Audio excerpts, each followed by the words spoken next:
अस्सलाम वालेकुम। Ninth class. Next हमारा टॉपिक है पेज नंबर 41 पे, impact of human beings on biodiversity. अब हमने जैसे पिछले वाले टॉपिक में पढ़ा था कि ह्यूमन बीइंग्स का जो है वो एक्टिविटीज़ जो है वो हार्म करती हैं। अब ह्यूमन बीइंग्स का क्या ऐसा इम्पैक्ट पड़ता है बायोडाइवर्सिटी पे और किस हद तक, ठीक है।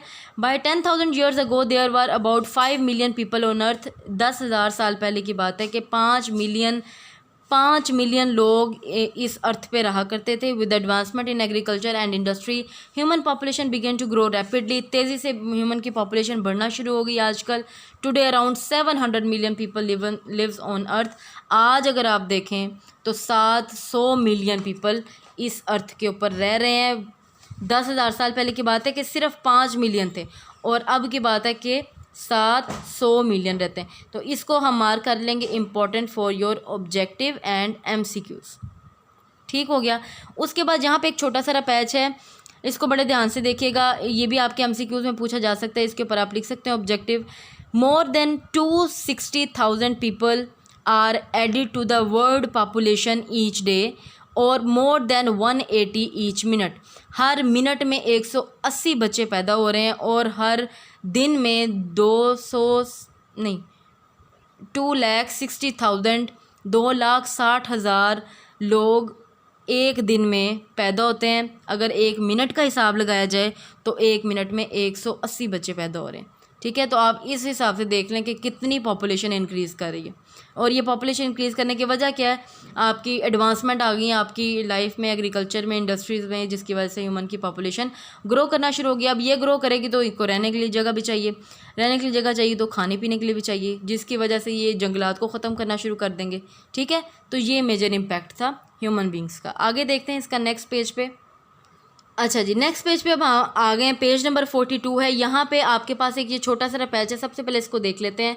Habitat loss is probably the greatest threat to the biodiversity on earth today. यहाँ पे आपका क्वेश्चन बनता है, what is the greatest threat to biodiversity today on earth today. ठीक है, यहाँ पे आप क्वेश्चन लिख लें, what is the greatest threat to biodiversity on earth today. Okay, इसका आंसर होगा ये वाला पैच।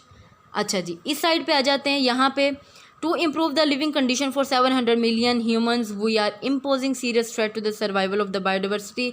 जैसे मैंने पहले बात की थी, 700 मिलियन इंसानों को पालना कोई आसान काम तो नहीं है, तो सर्वाइवल के लिए हमें डिफरेंट जो है वो वेराइटीज़ चाहिए। ठीक हो गया। ये वाली दो लाइनें आप लोगों ने नहीं करनी। आपका यहाँ से आंसर स्टार्ट हो रहा है। क्वेश्चन मैं आपको लिखवाती हूँ।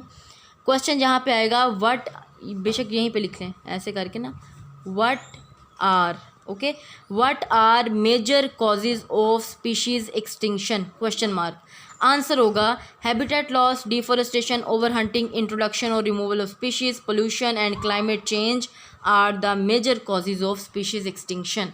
ठीक है, एक ये शॉर्ट क्वेश्चन बना, एक ये शॉर्ट क्वेश्चन बना। पीछे से अगर हम देखें तो हमारे पास ये दोनों जो हैं ऑब्जेक्टिव के अंदर आ रहे हैं। ठीक है जी। उसके बाद नेक्स्ट हमारे पास यहाँ पे पेज नंबर 42 पे दो पैराग्राफ्स हैं। ये आपके पेपर में ऐसा आते तो नहीं है, लेकिन इसको एज ए इन्फॉर्मेशन एक दफ़ा देख लें। सी स्टार ईट मसल्स, जो स्टार फिश है वो मसल्स खाती है। ठीक है, फ्रेश वाटर मसल एक ऑर्गेनिज्म है। अगर तो सी स्टार को रिमूव कर दिया जाए पूरे के पूरे ओशियन से, तो मसल्स जो होंगे फ्रेश वाटर मसल बहुत तेज़ी से बढ़ना शुरू हो जाएंगे। ज़ाहिर बात है, उनको खाने वाला कोई नहीं होगा तो उनकी तादाद तो ज़्यादा हो जाएगी ना। और अगर मसल्स की तादाद ज़्यादा हो जाएगी तो ये ज़्यादा तादाद में छोटे छोटे एनिमल्स को खाना शुरू कर देंगे। ठीक है, जो कि बहुत ज़्यादा डेंजरस होगा हमारी इन्वायरमेंट के लिए। फिर साइड पे एक और आपके पास एक तस्वीर दिखाई हुई है जहाँ पे दरख्त शो किए हुए हैं। Eucalyptus plants were imported from the Australia and introduce इन पाकिस्तान। एक दफ़ा ऐसा हुआ था, पाकिस्तान में बहुत बुरा सैलाब आया था, जिसकी वजह से ये इस प्लांट को ऑस्ट्रेलिया से पाकिस्तान में शिफ्ट किया गया, ताकि जितना जो पानी था एक्स्ट्रा, क्योंकि हमारे पास डैम्स उस तरह बने नहीं हुए, तो पानी बहुत ज़्यादा ठहर गया बाहर, जो हमारी लिविंग में मसला क्रिएट कर रहा था। तो इन प्लांट्स को बाहर से मंगवाया गया, इन प्लांट्स को वहाँ पे लगाया गया, जिसकी वजह से इन्होंने बहुत ज़्यादा पानी को जज़ब करना शुरू कर दिया। ठीक है, जो यूकलिप्टस प्लांट है वो जहाँ पे लगे होते हैं वहाँ के इर्द गिर्द और अपने सॉइल के नीचे 100 मीटर्स तक वो सारे का सारा पानी चूस लेते हैं। ठीक है, these plants consume more water, ये बहुत ज़्यादा वाटर कंज्यूम करते हैं, and have disturb the water table. इनको लगाने से फ़ायदा तो हुआ, सारा का सारा पानी सूख गया, लेकिन नुकसान क्या हुआ, ये जो दरख्त थे इनके इर्द गिर्द जो छोटे छोटे पौधे थे वो सारे के सारे मुरझाना शुरू हो गए और ख़त्म होना शुरू हो गए। ठीक है, तो जहाँ पे इसने हमें फ़ायदा पहुँचाया वहाँ पे इसने हमें कोई ना कोई नुकसान भी दिया। ठीक है, तो ये आपके पास टॉपिक है। ठीक है, इस टॉपिक में से आपने ये ऑब्जेक्टिव तैयार कर ली पेज नंबर 41 पे। पेज नंबर 42 पे जाके देखेंगे तो आपके पास यहाँ पे 2 शॉर्ट क्वेश्चन बनते हैं सिर्फ। ठीक है, ये नीचे आपने अपनी इन्फॉर्मेशन के लिए ज़रूर इसको 2-3 दफ़ा रीड आउट कर लेना है। तो यहाँ तक ये लेक्चर कंप्लीट हो गया। अगर आपको कोई मुश्किल लगती है तो आप मेरे से पूछ सकते हैं। अल्लाह हाफिज़।